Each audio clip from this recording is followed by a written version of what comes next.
31મી રાત્રિએ રાજકોટમાં શરમજનક ઘટના। 4 શખ્સોએ યુવતી સાથે બળજબરી કરતા ખળભળાટ। મંગેતરને માર મારી યુવતીને અવાવરૂ જગ્યાએ લઈ ગયા હતા। યુવતી સાથે બળજબરી કરી લૂંટ ચલાવી હોવાનો પણ આરોપ। પાર્ટીમાંથી પરત ફરતા સમયે અવધ રોડ ઉપર આ ઘટના બની। યુનિવર્સિટી પોલીસે ફરિયાદ નોંધી તપાસ શરૂ કરી છે। રાજકોટની આ શરમજનક ઘટના 31મી રાત્રે એક યુવતીને લૂંટી લેવામાં આવી હોવાની ઘટના રાજકોટમાં બનવા પામી છે। આ બાબતે પોલીસ સ્ટેશનમાં ફરિયાદ નોંધાઈ છે।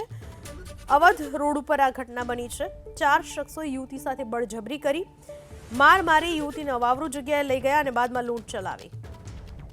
મંગેતરને માર મારી યુવતીને અવાવરૂ જગ્યાએ લઈ ગયા હતા। યુવતી સાથે બળજબરી કરી લૂંટ ચલાવી હોવાનો પણ આરોપ। પાર્ટીમાંથી પરત ફરતા સમયે અવધ રોડ ઉપર આ ઘટના બની। યુનિવર્સિટી પોલીસે ફરિયાદ નોંધી તપાસ શરૂ કરી છે। રાજકોટની આ શરમજનક ઘટના 31મી રાત્રે એક યુવતીને લૂંટી લેવામાં આવી હોવાની ઘટના રાજકોટમાં બનવા પામી છે। આ બાબતે પોલીસ સ્ટેશનમાં ફરિયાદ નોંધાઈ છે। અવધ રોડ ઉપર આ ઘટના બની છે। 4 શખ્સોએ યુવતી સાથે બળજબરી કરી માર મારી યુવતીને અવાવરૂ જગ્યાએ લઈ ગયા અને બાદમાં લૂંટ ચલાવી।